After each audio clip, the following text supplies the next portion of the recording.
اگر آپ اپنے معاشرے پر نظر دوڑائیں تو اکثر شادی شدہ مرد اور شادی شدہ عورتیں آپ کو پریشان نظر آئیں گی۔ ان کی زندگیوں کے اندر سکون نہیں ہے، گھر کے اندر لڑائی جھگڑا ہے، ناراضگیاں ہیں، نفرتیں ہیں۔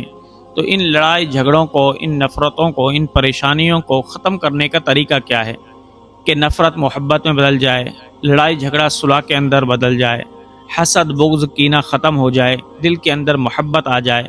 تو یہ کون سا ایسا طریقہ ہے کہ وہ نفرتیں، پریشانیاں، آلام ختم ہو جائیں اور زندگی کے اندر سکون اور قرار آ جائے؟ تو میں آپ کو آج ایک صحابی کی زندگی کا واقعہ بتلاؤں گا۔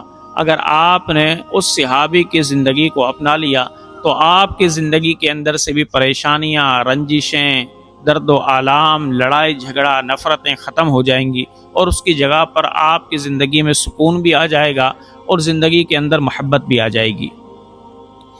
ایک صحابی کا واقعہ ہے کہ وہ صبح صبح اپنی گھر والی کو انہوں نے کہا کہ میں مزدوری کے لیے جا رہا ہوں، گھر میں کچھ کھانے پینے کے لیے نہیں ہے، تو آج میں مزدوری کروں گا اور جو مجھے اجرت ملے گی اس سے میں کھانا خرید کر لے کر آ جاؤں گا۔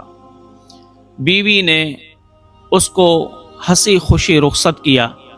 وہ بیچارہ گیا، سارا دن گھومتا رہا، لیکن اس کو کسی نے بھی مزدوری پر نہیں رکھا۔ وہ مایوس ہو کر شام کو جب گھر لوٹا تو بیوی نے کہا کہ کھانا نہیں لائے؟ تو شوہر نے کہا کہ نہیں، آج مجھے کسی نے مزدور ہی نہیں رکھا تو میں کھانا کہاں سے لے کر آتا؟ تو بیوی نے کوئی شکوہ نہیں کیا، کوئی شکایت نہیں کی، اور خوش دلی سے اس فاقے کو برداشت کیا اور کہا کہ چلو کوئی بات نہیں، اللہ رب ذوالجلال دوسرے روز روزی دے دے گا۔ اب وہ صحابی رات کو بس ایک گلاس پانی میں ایک چمچ ستو کا ملا کر اور وہ پی گئے، اور دونوں میاں بیوی رات کو اس طریقے سے انہوں نے گزار دی۔ دوسرا دن آیا، وہ صحابی دوبارہ اٹھے اور اٹھ کر مزدوری کے لیے گئے، لیکن پورا دن پھرتے رہے، اس کو کسی نے مزدوری نہیں رکھا۔ اب وہ بیچارہ بڑا رنجیدہ ہوا، بڑا پریشان ہوا کہ شام کو بیوی مجھ سے کہے گی کہ ایک دن تو مزدوری نہیں ملی، آج بھی تم خالی ہاتھ ہی لوٹ آئے، تو میں اپنی بیوی کو کیا جواب دوں گا؟ لیکن البتہ جانا تو گھر ہی تھا۔ اب گھر گئے اور اپنی بیوی کے سامنے جب خالی ہاتھ لوٹے تو بیوی نے کہا کیا ہوا، آج بھی کھانا نہیں لائے؟ تو اس صحابی نے کہا کہ مجھے آج بھی کسی نے مزدور نہیں رکھا۔ تو اس عورت نے اپنے شوہر کو دلاسا دیا کہ کوئی بات نہیں، اللہ رب ذوالجلال ہمیں تیسرے روز روزی دے دے گا، اس میں فکر کی اور پریشانی کی تو کوئی بات نہیں ہے۔ اب 2 دن انہوں نے فاقے سے گزار دیے۔ جب تیسرا دن آیا اور وہ صحابی جانے لگے تو اس کی بیوی صحابی کی کہنے لگی کہ میں تجھے نصیحت کرنا چاہتی ہوں، اب میری بات پر عمل کرنا، اگر تو نے میری اس بات پر عمل نہیں کیا تو قیامت کے روز میں تجھے بخشوں گی نہیں۔ صحابی نے کہا کہ بتاؤ کیا کہنا چاہتی ہو؟ تو وہ بیوی کہنے لگی کہ آپ باہر جا رہے ہو، خبردار حرام کبھی بھی طلب نہ کرنا، حرام کوئی چیز بھی حاصل نہ کرنا، بلکہ جو چیز بھی لاؤ، جو روزی بھی لاؤ، وہ حلال کی لانا، اس لیے کہ میں حلال تو کھا سکتی ہوں لیکن حرام کا ایک لقمہ بھی نہیں کھا سکتی۔ میں اللہ رب ذوالجلال کو ناراض نہیں کر سکتی، اپنی ذات کو، اپنے نفس کو ناراض کر سکتی ہوں، لیکن مالک کائنات کی بارگاہ میں حرام کھا کر جانا نہیں چاہتی۔ اس صحابی کو اپنی بیوی کے تقوی پر بڑا فخر ہوا، اور وہ صحابی پیارے آقا علیہ الصلوۃ والسلام کی بارگاہ میں گیا اور عرض کی یا رسول اللہ، میری بیوی نے مجھ سے ایسا ایسا کہا۔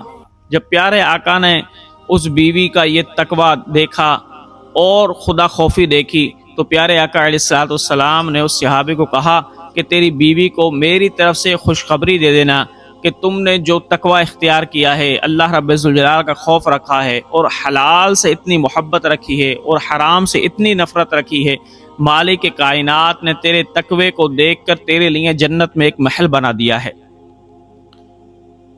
تو میرے بھائیوں دیکھیں اس کی بیوی کتنی صابر و شاکر تھی کہ اس نے حلال کھانا طلب کیا، حرام سے بچتی رہی، حتیٰ کہ وہ فاقوں پر اس کی زندگی آ گئی، لیکن پھر بھی اس نے اپنے شوہر کو حرام پر نہیں اکسایا بلکہ حلال ہی کی ترغیب دی۔ تو جب انسان کے پیٹ کے اندر حلال جاتا ہے تو پھر انسان کے اندر شرافت آتی ہے، نجابت آتی ہے، لیکن اگر پیٹ کے اندر حرام جائے تو پھر انسان بدمعاش بھی بن جاتا ہے، بیوی بد اخلاق بھی بن جاتی ہے، جھگڑالو بھی بن جاتی ہے۔ لیکن جب پیٹ کے اندر حلال جاتا ہے تو پھر بیوی بھی فرما بردار رہتی ہے اور شوہر بھی فرما بردار رہتا ہے۔ زندگیوں کے اندر ہمارے سکون کیوں نہیں ہے، گھروں کے اندر بے سکونی کیوں ہے؟ اس لیے کہ ہم جب حرام کھانے لگ جاتے ہیں تو پھر زندگیوں کے اندر پریشانیاں بھی آ جاتی ہیں، لڑائی جھگڑے بھی آ جاتے ہیں، بے سکونی بھی آ جاتی ہے۔ لہٰذا پہلا اصول تو یہ یاد رکھیے کہ ہمیشہ حلال کمائیں اور حلال کھلائیں۔ اگر آپ حلال کمائیں گے، حلال کھائیں گے تو اللہ رب ذوالجلال کے بھی محبوب بن جائیں گے، اور رب ذوالجلال آپ کی زندگی کے اندر بھی خوشحالی اور آسودگی پیدا فرما دے گا۔ اور دوسری خوشحالی کی وجہ کیا ہے کہ بیوی صابر و شاکر ہو۔ اگر بیوی صابر و شاکر نہ ہو اور وہ حرام کی ترغیب دینے لگ جائے تو سمجھ جاؤ کہ وہ بیوی تمہیں دوزخ میں ڈالنا چاہتی ہے، اس کی بات میں کبھی بھی نہیں آنا، کیونکہ کماؤ گے آپ اور حساب بھی آپ ہی کو دینا ہوگا، آپ کی بیوی کو نہیں دینا ہوگا۔ لیکن اگر آپ نے ان کو حرام کھلایا تو وہ بد زبان بھی ہو جائے گی، بد تہذیب بھی ہو جائے گی، اور آپ کی زندگی کا سکون تباہ و برباد ہو جائے گا۔